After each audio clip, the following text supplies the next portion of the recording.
हे guys welcome back. So आज की video में हम फंडामेंटल एनालिसिस करेंगे ग्राफेलिंग का, जिसका सिंबल है जीएलक्यू। ये प्रोजेक्ट कैसा है, कैसे वर्क करता है, features, tokenomics and the future potential. साथ में हम इसकी चार्ट पे भी कंडीशन देख लेंगे अभी क्या है, ताकि आपको बेटर क्लैरिटी मिल जाए कि इसमें कब हम इन्वेस्ट कर सकते हैं। स्टार्ट करते हैं वीडियो। अगर आपने अभी तक चैनल को सब्सक्राइब नहीं किया है, चैनल को सब्सक्राइब कर दो, plus the bell icon also, ताकि आपकी कोई भी अपडेट मिस ना हो। ये प्रोजेक्ट मैंने ऑलरेडी वैसे प्रीमियम में रिकमेंड कर दिया था, इसलिए मैं इसका फंडामेंटल एनालिसिस क्रिएट नहीं कर रहा था, but more of people started requesting it, so I'm creating this video. As of now it is trading at $0.005455। ठीक है, बहुत ही अट्रैक्टिव प्राइस पे ट्रेड कर रहा है और यहाँ से काफी ज्यादा इसकी डाउन साइड लिमिटेड है, अपसाइड ज्यादा एक्सपेक्टेड है। बिकॉज अगर आप चार्ट पे भी कंडीशन देखो, आपको लास्ट पोर्शन में समझ में आ जाएगा कि क्यों अभी ये बेहतर कंडीशन में है बाय करने के लिए। ठीक है, एज ऑफ नाउ 1.8 मिलियन की मार्केट कैप बन रही है इसकी, and fully diluted market cap अगर देखोगे तो $3.5 मिलियन की फुली डायल्यूटेड मार्केट कैप बन रही है। इसकी टोकेनोमिक्स में आपको एक कंफ्यूजन भी हो सकता है, तो उसको मैं बता दूंगा आपको कंफ्यूजन क्या है और उसका एक्चुअल सिनेरियो क्या है। यहाँ पे आपको कंफ्यूजन होगा टोटल सप्लाई को लेके, क्योंकि मैक्स सप्लाई कम दिखाएगा, टोटल सप्लाई ज्यादा दिखाएगा। टोटल सप्लाई दिखा रहा है 650 मिलियन एज ऑफ नाउ। ठीक है, एंड इसकी सर्कुलेटिंग सप्लाई दिखा रहा है 339.99 मिलियन। जो सर्कुलेशन में कहाँ कहाँ पे अवेलेबल है, ये अवेलेबल है क्यूकॉइन पे, ये अवेलेबल है गेट.io पे भी, एंड एमईएक्सी ग्लोबल पे भी। तो मतलब लगभग सब इन तीनों सेंट्रल एक्सचेंज पे इसकी लिक्विडिटी है, बेटर है, एंड ट्रेडिंग वॉल्यूम ठीक ठाक आ रही है। So you can prefer any of these as per your choice. GraphLinq work कैसे करता है और इसके मतलब मेन जो यूज केस क्या है, इससे पहले आपको थोड़ा सा समझना पड़ेगा। वर्क मतलब जो भी ये मतलब ग्राफ क्रिएट करने वाला वर्क है, वो किसके लिए काम आता है, वो आपको थोड़ा सा लाइट मोड पे समझना चाहिए। जो व्यक्ति एमईवी बोर्ड्स को रन करता है, उसको काफी ज्यादा जरूरत पड़ती है इस तरह के एनालिसिस की जो ये प्रोवाइड करता है। ठीक है, एमईवी बोर्ड्स का काम होता है फ्रंट रनिंग करना। फ्रंट रनिंग कैसे करते हैं बोर्ड्स, वो एक्चुअली ऑटोमेटिकली ट्रेड को एग्जीक्यूट करते हैं। फॉर एग्जांपल अगर आप ट्रेड करने जा रहे हो और आप परमिशन देते हो, यानी जब भी आपने देखा होगा कोई भी नया कॉइन बाई करते हो, पहले आप परमिशन देते हो, उसके बाद आप उसको ट्रेड को कंप्लीट करोगे। Swap later on you will swap it. जैसे आप परमिशन दोगे, वो इमीडिएटली डिटेक्ट करके वो आपसे पहले ऑटोमेटिकली बाई करेंगे। आप जैसे ही बाई या सेल करने जा रहे होगे, तो आपको अगर बाई करने जा रहे हो तो आपको ज्यादा प्राइस दिखेगा, और सेल करने जाओगे तो आपको लो प्राइस दिख जाएगा। एंड फिर आपके ऊपर वो डंप कर देंगे इमीडिएटली आपकी ट्रांजेक्शन के बाद। वो दूसरी ट्रांजेक्शन, रिवर्स ट्रांजेक्शन कर देंगे। फॉर एग्जांपल हम बाई का केस लेते हैं, आप बाई करने जा रहे हो, आपने परमिशन दी, उसके बाद जैसे ही आप स्वैप करने जा रहे होगे, उससे पहले वो बाई कर लेगा, आपके लिए रेट बढ़ जाएगा, क्योंकि एएमएम वर्क ही ऐसे करते हैं। और जैसे ही आप बाई कर लोगे, उसके बाद इमीडिएटली वो डंप कर देगा, क्योंकि आपके बाई करने की वजह से प्राइस और बढ़ गया होगा थोड़ा सा, जो उसको बेटर सेल रेट मिल जाएगा, और उस पर वो आप मतलब सेल करके निकल भी जाएगा। एंड डिफरेंस उसका प्रॉफिट होगा, बस फीस निकाल के। तो सारी जो एमईवी ट्रांजेक्शन प्रॉफिटेबल नहीं होती हैं। अगर आप ट्विटर पे पोर्टल है उसको ओपन करोगे, ईगन फाइन, वो बहुत ज्यादा इस तरह की जो एमईवी बोट अटैकर्स होते हैं, उनकी जो ट्रांजेक्शन है उसकी डिटेल शेयर करता रहता है। इवन इतनी ज्यादा कि उसमें कुछ बोट्स तो एक एक दिन में मिलियंस और मिलियन डॉलर भी कमा जाते हैं। इतना भी इफेक्टिव रहता है अगर ये प्रॉपरली किया जाए। सबसे ज्यादा 90% तक ये होता है इथीरियम के इकोसिस्टम में। ठीक है, थोड़ा बड़ी वीडियो ना हो, इसलिए मैं इसमें ज्यादा डीप नहीं जा रहा। कैसे वर्क करता है, basically you can utilise this particular platform for creating graphs. And graphs के अलावा अब इन्होंने खुद की ब्लॉकचेन भी ले आए हैं, उसके बाद एआई टूल्स भी इन्होंने इंटीग्रेट कर लिए। सो काफी वाइड यूज केस अब इन्होंने डिजाइन किए इसके। सो ग्राफ का बेसिकली आपको जरूरत क्यों पड़ेगी, if you want to analyse that data. So graph में मतलब जो ब्लॉक्स हैं, you can pick any block, and उसके बीच में आप जो भी एनालिसिस करना चाहते हो, जो भी लिंक फाइंड करना चाहते हो, you can directly interlink those blocks, और उसके बाद आप उनको एनालाइज कर सकते हो। हालांकि आपको अभी ग्राफ जनरेट करने की जरूरत नहीं पड़ेगी, बट एक इसका इंटरेस्टिंग जो यूज केस है वो ये है कि जब भी कोई भी ग्राफ एग्जीक्यूट होगा, उसमें जो भी जीएल की टोकन यूटिलाइज होंगे, वो बर्न हो जाएंगे। इस तरीके से ग्राफिलिंक का जो टोकन है जीएल की, वो बर्न होता है। ठीक है, इनिशियली ERC20 टोकन था, अभी इसकी खुद की चेन आ गई तो कॉइन बन चुका है, और अभी लिक्विडिटी ERC20 मतलब इथेरियम पे भी अवेलेबल है, और इसकी खुद की चेन पे भी अवेलेबल है।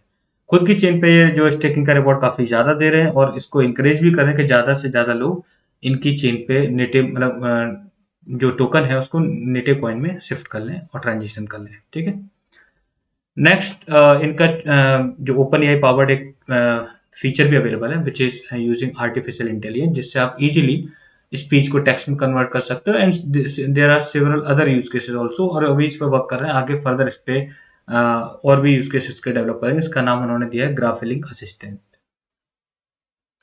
अगर आपको ग्राफिलिंक की चेन के बारे में इन्फॉर्मेशन चाहिए, हालांकि बहुत कम इन्फॉर्मेशन अवेलेबल है, बिकॉज बेसिक डेटा के प्रूफ ऑफ अथॉरिटी बेस्ड है, इसका नाम उन्होंने क्लिक दे दिया है। प्रूफ ऑफ अथॉरिटी कैसे वर्क करती है ये चीज आपको पता होगी। प्रूफ ऑफ अथॉरिटी एक्चुअली थोड़ा सा एडवांस वर्जन मान लो आप प्रूफ ऑफ स्टेक का। बस उसमें जो वैलिडेटर्स है उनका सिलेक्शन एक सर्टेन प्रोसेस से होता है, इसीलिए उसको प्रूफ ऑफ अथॉरिटी बोलते हैं। Sorry for the fumble. Next, इसके अलावा अगर आप वैसे डेटा देखना चाहो तो इन्होंने ग्राफिलिंक ने अपने जीएलक्यू एनालिटिक्स करके एक पोर्टल भी दे दिया है, जहाँ पे आपको नॉट ओनली जीएल की टोकन, उसके अलावा भी कई सारे डेटा मिल जाएंगे। हम इसमें आप सिर्फ फोकस कर रहे हैं जीएल की टोकन पे, ताकि आपको इसकी इन्फॉर्मेशन मिल जाए। सो यहाँ से आप वेरीफाई कर सकते हो जब भी आपको कोई डाउट आए कि कॉइन मार्केट कैप पे अपडेट है या नहीं है। तो यहाँ पे आप देखोगे जैसे circulating supply 339.99 million, which is true, इतना ही कॉइन मार्केट कैप पे दिखा रहा है। 650 million total supply and maximum supply 500 million. तो यहाँ पे आपको कंफ्यूजन होगा कि मैक्सिमम 500 मिलियन है तो 650 मिलियन टोटल सप्लाई कैसे हो गई, ठीक है। जब इनिशियली टोकन लॉन्च हुआ था, यानी इसका आईडीओ हुआ था, उस टाइम पे 500 मिलियन ही मैक्सिमम सप्लाई थी। उसको मैं आपको आर्टिकल भी दिखा दूंगा, जब ये आया था इनिशियली इन्होंने आर्टिकल पब्लिश किया था। उसके बाद जब इनकी चेन आई है, इन्होंने सर्टेन लेवल के जो रिवॉर्ड देना शुरू किए, उसकी वजह से फिर फर्दर सप्लाई इंक्रीज हुई है, and that's why the total supply is more than the maximum supply. बस इनको यहाँ पे अपडेट कर देना चाहिए, क्योंकि जो मैक्सिमम सप्लाई दिखा रहा है टोकन की, and including the native token, जो नेटिव जो कॉइन है, ये टोटल सप्लाई दिखा रहा है। सो इसको मान के चलना that this will be the max supply now. Highest इसने कितना अचीव किया, $0.1 तक गया था, ठीक है, एंड उसके बाद काफी डाउन हो गया। लेकिन अभी शॉर्ट टर्म में रेजिस्टेंस देखोगे तो मैं आपको चार्ट भी दिखा दूंगा, वहां पे आपको लेवल भी बता दूंगा शॉर्ट टर्म में कहाँ पर रेजिस्टेंस बन रहा है, कहाँ पे आपको रिस्क इसमें से मिनिमाइज कर लेना चाहिए, ठीक है। नेक्स्ट, इसका जो लाइट पेपर दिया है, यानी व्हाइट पेपर का जो लाइट वर्जन है, उसमें काफ़ी जेनेरिक चीज़ें हैं। जो प्रॉब्लम मैंने आपको ऑलरेडी बता दी है उसका ये सॉल्यूशन है। You can easily execute the graphs, और ग्राफ में जब भी आप ग्राफ एग्जीक्यूट करोगे जीएल की टोकन बर्न होगा। साथ में एडिशनल यूटिलिटीज है, क्योंकि ये जो लाइट पेपर काफ़ी पुराना है, इसमें even up to date information नहीं है, तो मैंने इसके रिगार्डिंग सारी इन्फॉर्मेशन आपको ऑलरेडी बता दी है, सो आपको इसमें जाने की ज़रूरत नहीं होगी। नेक्स्ट थिंग, अगर इसका आप एक्सप्लोरर ओपन करके देखोगे तो वहां पे आपको प्रीटी जेनरिक डेटा ही मिलेगा। अब देखो चेन के बारे में बहुत कम डेटा अवेलेबल है, सो यहाँ पे जस्ट आपको बेसिक इन्फॉर्मेशन के इसके जो हैश रेट कितना जा रहा है, एंड ऑल दैट, ब्लॉक की हाइट कितनी है, एवरेज ब्लॉक का टाइम है 15 सेकेंड, लाइक दैट ओनली। इससे ज़्यादा ऐसा डेटा अवेलेबल नहीं, कितनी टीपीएस जाएगी, कितनी स्केलेबल है, that data is still not available.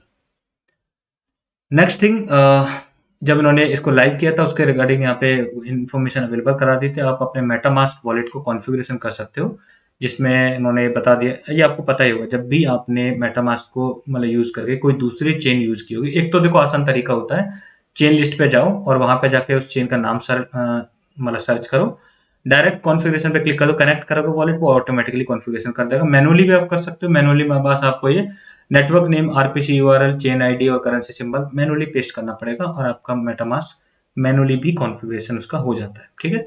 तो उसकी डिटेल यहाँ पे अवेलेबल कराई थी जब इन्होंने लॉन्च किया था। I am not going in share detail because वो रेलेवेंट नहीं है। नेक्स्ट थिंग, इन्होंने इनिशियली काफ़ी ज़्यादा मतलब जब चेन लेके आए थे तो काफ़ी ज़्यादा चीज़ के लिए इंकरेज किया था कि ज़्यादा से ज़्यादा लोग नेटिव चेन पे आ जाएं, और इन्होंने मतलब स्टेकिंग मतलब काफ़ी हाई परसेंटेज दी थी नेटिव चेन पे compare to the Ethereum chain, और उसके सेवरल टीयर्स भी रखे थे ताकि इस चीज़ को इनकरेज किया जाए, which is good move actually. लेकिन काफ़ी मतलब वैसे देखा जाए तो काफ़ी ज़्यादा मतलब जो नेटिव पे आ भी गए हैं उसमें, अगर नोटिस करोगे आप तो। एक रिपोर्ट दी थी इन्होंने Q1 की, जिसमें Q1 2023 को समराइज किया था, किस किस चीज पे वर्क किया है एंड ऑल दैट। इसमें लास्ट में एक पोर्शन है जिस पर हम फोकस करेंगे, किस किस चीज पे वर्क कर चुके हैं, जैसे ग्राफिलिंक असिस्टेंट है जो which is GraphLinq chat, and certain other feature like chain इन्होंने लॉन्च कर दी, ग्राफिलिंक की चेन। तो इन चीज़ों को यहाँ पे डिटेल में बोला है। इसमें यही बोला है कि AI and ML which is the short form for artificial intelligence and machine learning, उनको कैसे उन्होंने इंटीग्रेट किया और कैसे मशीन लर्निंग को यूज़ करके वो चीज़ों को ऑप्टिमाइज करेंगे, ठीक है। कुछ पार्टनरशिप जैसे चेकडॉट के साथ हुई इनकी पार्टनरशिप, उसको मेंशन किया है। लेकिन यहाँ पे लास्ट में जो एक इम्पोर्टेंट सेक्शन है, that is looking ahead to Q2, जिसमें उन्होंने बोला है with the start of Q2, GraphLink has excited things in store, including new partnerships and more integration for existing partners. New solutions around decentralized web hosting and AI. Also, we will be more focused on ecosystem development and supporting more developers to build on using GraphLink. Basically उन्होंने बोला है कि आगे चल के जो existing features है उस पर ज़्यादा वर्क करेंगे, ज़्यादा पार्टनर्स को इंटीग्रेट करेंगे, न्यू सॉल्यूशंस क्रिएट करेंगे around AI and machine learning, जिसपे वो फर्दर फोकस करने वाले हैं, and so on. So pretty generic आपको हिंट यही होगी कि ये आगे इन्हीं फीचर्स पर वर्क करेंगे। इसके अलावा अगर आप देखोगे कोई specific road map date wise दिया हो, that is not available. Initially जब ये इसका आइडिया हुआ था तो उस टाइम पे ये जीएल टोकोनोमिक्स थी, वो जस्ट आपको ये दिखाने के लिए कि इनिशियल इसकी टोटल सप्लाई 500 मिलियन थी, which was the max supply जब ये टोकन था, और उसका सर्टेन ब्रेकअप भी था। ब्रेकअप इन द सेंस किस किस कैटेगरी में कितना कितना अलोकेटेड है। We are not going into that detail because अभी काफी क्लैरिटी नहीं है around the tokenomics. Maybe they need to publish fresh tokenomics details, क्योंकि अभी डेफिनेटली काफी चेंजेस हैं। But for that matter we will consider the fully diluted market cap, और fully diluted market cap अभी बन रही है $3.5 मिलियन की। इस तरह के प्रोजेक्ट के लिए वो काफी कम है और ये काफी अच्छी सपोर्ट के पास है। That we will analyse on chart. So ये जो आप चार्ट देख रहे हो, मैंने ओपन किया है 1 डे का, ठीक है ना। अब देखो डे चार्ट है तो काफी लॉन्ग टर्म पर्सपेक्टिव। अब ऐसा नहीं आप सोच सकते हो चार्ट पे कंडीशन दिख रही है कि अगर ब्रेकआउट वाला सीन बन सकता है या सपोर्ट के पास है तो इमीडिएटली ब्रेकआउट कर जाएगा या इमीडिएटली हमें पंप देखने को मिलेगा। इट विल नॉट हैपन, आपको इसमें टाइम लगेगा, ठीक है। पहले तो उसने डबल बॉटम यहाँ पे क्रिएट किया है, और बेशक यहाँ पे डब्ल्यू पैटर्न बोलते हैं हम, नेकलाइन को यहाँ पे मतलब जैसे नेकलाइन यहाँ पे बन रही है, इसको क्रॉस नहीं किया है, यानी ट्राई भी किया बट सस्टेन नहीं कर पाया, उसके नीचे आ गया है। सो आप एक तरह से अभी ये भी कह सकते हो कि काफी वीक लेवल पे ही बना है, लेकिन डबल बॉटम बना है और एक स्ट्रॉन्ग सपोर्ट अभी दिखा रहा है 0.004521 पे, ठीक है। इससे पहले एक स्ट्रॉन्ग सपोर्ट इसकी जो बन रही थी वो बन रही थी एक्चुअली, आप देखोगे जो इससे पहले काफी अच्छे लेवल पे इस सपोर्ट से बाउंस कर जाता था, वो थी 0.001496 पे। बट इसके बाद इसने काफी अच्छी ग्रोथ भी दिखाई, काफी हाई अचीव किया, और उसके बाद अभी जो सपोर्ट बन रही है जहां से डबल बॉटम बना रहा है डे चार्ट पे, ठीक है, वो बन रही है 0.004521 पे। सो यहाँ से इसने रिकवरी मतलब की है, यानी डबल बॉटम बनाने के बाद फॉलिंग वेज क्रिएट हुआ, यानी वीक पड़ा, क्योंकि यहाँ पे ये कंप्लीट नहीं हो पाया। अगर ये इसके ऊपर निकल जाता, ब्रेकआउट कर जाता, देन ये डबल बॉटम पूरी तरीके से कंप्लीट माना जाता। बट ठीक है, फॉलिंग वेज बना और फॉलिंग वेज से भी इसने फिर ब्रेकआउट दिया, बट फिर सस्टेन नहीं कर पाया और लगभग वहीं पे फिर आ गया, ठीक है। सो ये कंडीशन बनी है एज ऑफ नाउ, लेकिन इसमें बहुत अच्छा सिनेरियो है बिकॉज सपोर्ट के बिल्कुल पास ही है, फंडामेंटली बहुत ठीक लेवल पे ही है, ठीक है। उसके अलावा वैसे अगर देखा जाए कि मतलब मेरा शॉर्ट टर्म के लिए रेजिस्टेंस कौन सा होगा, तो शॉर्ट टर्म के लिए रेजिस्टेंस इसके लिए यही होगा, यहाँ से 2-3 बार मतलब वापस आ गया 0.0068 के पास बन रहा है शॉर्ट टर्म रेजिस्टेंस। इसको अगर ब्रेक कर लेगा तो इसके ऊपर हमें अच्छी खासी अपसाइड इसमें देखने को मिल जाएगी, ठीक है। मैननेट के टाइम पे, यानी जिसकी चेन आ रही थी उस टाइम पे इसमें काफी ज्यादा हाइप बनी भी थी और उसके बाद फिर फर्दर डाउन आ गया, but still it is in a good condition to bye.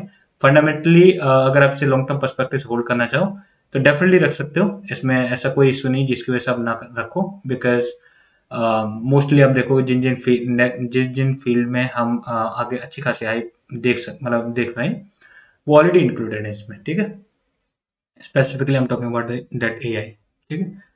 So what will be your strategy? आप अगर इसमें इन्वेस्ट करते हो तो आपकी स्ट्रेटजी क्या होनी चाहिए? आपकी स्ट्रेटजी होनी चाहिए कि आपको रिस्क मिनिमाइजेशन कर लेना चाहिए 0.0068 के आसपास। अगर ये वहां तक जाता है, maybe you can take out your profit amount और you can take out your invested amount and leave the profit for long run, that will become a free bag, और ये एक अच्छी अप्रोच रहेगी, ठीक है। और अगर थोड़ा लॉन्ग टर्म पर्सपेक्टिव से होल्ड करना चाहो तो आप 2x का वेट कर सकते हो। After 2x you can take out your invested amount और प्रॉफिट छोड़ दो अगले बुल रन तक के लिए, फिर जहां तक भी ग्रो करता है उस टाइम पे आप इसको सेल आउट करके निकल सकते हो। आई होप सो आपको वीडियो पसंद आएगी और हम इस जो पर्टिकुलर कॉइन है ग्राफिलिंग, उसका अराउंड क्लैरिटी क्रिएट हुई होगी आपको। अगर वीडियो अच्छी लगी है तो आपको लाइक जरूर कर देना and do consider to share the video also. Thanks for watching the video.